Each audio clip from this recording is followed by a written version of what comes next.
አነጋጋሪው አጨቃጫቂዋ ንግስት እሳቱ ዮዲት ጉዲት በቃ ማለት ሰቅጣጭ ሰው ነች። በቃ ሰቅጣጭ ንግስት እኔ ትገርመኛለች። በቃ ዮዲት ጉዲት የሚገርም ነገር ማለት ነው። ብዙ ታሪኳ አጨቃጫቂ ነው። ስለዚህ እኔ ፐርሰናሊ ማምኖን ነው መርጬ ከዛ ውስጥ መነግራችሁ እንጂ እናንተ ገብታችሁ እዩና የምትፈልጉትን እመኑ።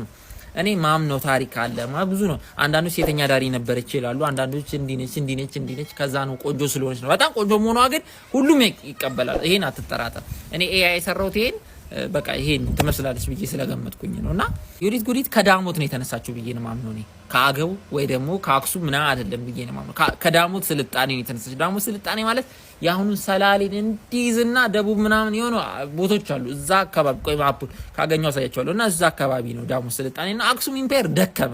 አክሱም ኢምፔር ለምን ደከመ? የአረብ ስልጣኔ የዛኔ ፒኩ ላይ ነው። እነ ፐርጂያን እነ ሮምን የደመሰሰበት ነውና ሬድሲን ይዞ ነበር።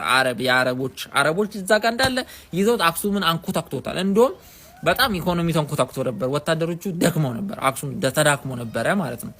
አዲስ ታይም እቺ ሴት ተነሳች። አሪፍ ሳን ነው ብላ አጠቃች። የንጉስ ልጅ ወይ የንግስት ልጅ ወይ ደግሞ የንጉስ ሚስት ነች። ከዚህ አታልፍም።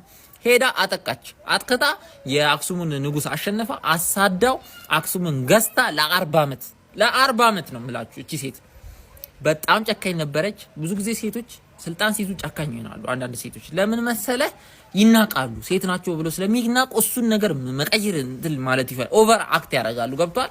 የበታችነት ስሜት ገብቷል አመል እንደዛና ውቅጥ ቅቅጥ ሽልጥ ነው ያደረገችው። በቃ አጠፋች። እንደውም የያሬድ ሙዚቆች በጣም የሚገራርሙ የቅዱስ ያሬድ ጽሁፎች ጠፍተዋል። በዛኔ ነው የሚባሉ ብዙ መጽሐፎች በቃ በጣም ብዙ ቤተክርስቲያን አክሱም ጽዮን ማርያም ራሱ እሱ ሌላ ጊዜ ገባበታለሁና በቃ ብዙ ነው ብቻ ያላቃጠለችው ነገር በቃ እና እሳቶ ይሏል። ቅጽል ስሟ እሳቶ ነው። በአፋርኛም ስም አላት የሆነ ስም አላት እና እዛ ጋር አይሁድ ነች እሷ። ስለዚህ አይሁድ ስለሆነች ሄዳ ክርስትናን ካላጠፋች እዛ ጋር የክርስትና ኃያልነት እዛ ጋር ተፈጠረ። ነገ ክርስቲያኖች መጥተው ይወጓታል። ሙስሊም ስለሆኑ ክርስቲያን ስለሆኑ አይሁድ ስለሆኑ አይደለም። ይሄ ፖለቲካ ነው። ባካችሁ ይግባችሁ። አሁንም ላለው ነገር ይግባችሁ።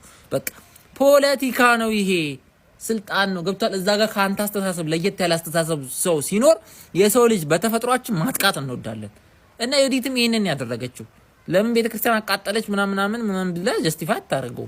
ልክ ነው እያልኩ አይደለም። ልክማ ሊሆን አይችልም። ነገር ግን ደግሞ በዛ ሰዓት የሚደረግ ነገር ነው። ይሄን እወቁ በእናታችሁ። ታሪክ በእናታችሁ በቃ እንደው እኔ የምለምናችሁ እሱ ነውና እኔ ያው ዝም ብዬ ከላይ ነው የሄድኩት። የዮዲት ታሪክ አጨቃጫቂ ስለሆነ ነው ያልገባበትም። ማለት አጨቃጫቂ ስላችሁ የረገጠ ነገር የለም።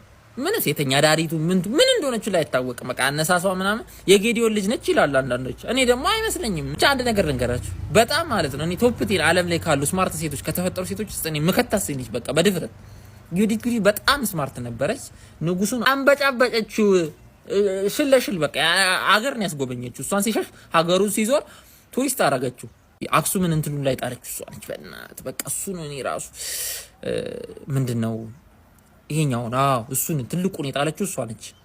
እና ከቤተ ክርስቲያኗ ጋር ደግሞ ፐርሰናል ቂም አላት የሚሉ አሉ። እቃ አሰርቃ ተይዛ ምናምን ብቻ ብዙ ነው በእናታችሁና እዛ ሰዓት አይሁዶች ጨቅናቸው እንዳሁን ትንሽ እንዳይመስላችሁ። እሺ ወታደር ምናምን ኬታ መጣች ካላችሁ አክሱም ውስጥም ነፍ አይሁዶች ነበሩ። ወደ ክርስትና እንዲቀይሩ በሬታ ይሰጣቸው ነበር። በነገስታቶቹ ይገደሉ ነበር። ለምንድን ነው እንደዛ የሚደረገው? ነግሬያቸዋለሁ። ፖለቲካ ነው። ለምን አይሁዶች ዝም የምትላቸው ፍጥረቶች አይደሉም። ሲጀመር እናወራ ከተባለ አይሁድ ጸጥ ብለ እንደዚህ ያው ሴቷ እንደዚህ ያደረገች ወንዱም እንደሚያደርግ አስብ። በቃ እንደዛ ብቻ 40 ዓመት ከመራች በኋላ ሞተች። ታማኝ ሞተችው። ከሷ በኋላ ግን ሊቆይ አልቻለም ስልጣኔ። ወደ አክሱሞች መጥተው እንትን ሊይዙት ሞከሩ። ግን ወደ ዛጉዌ ስልጣኔ ወደ ላሊበላ መጣ። እሱ ራሱ ሌላ ውብ ታሪክ ነው።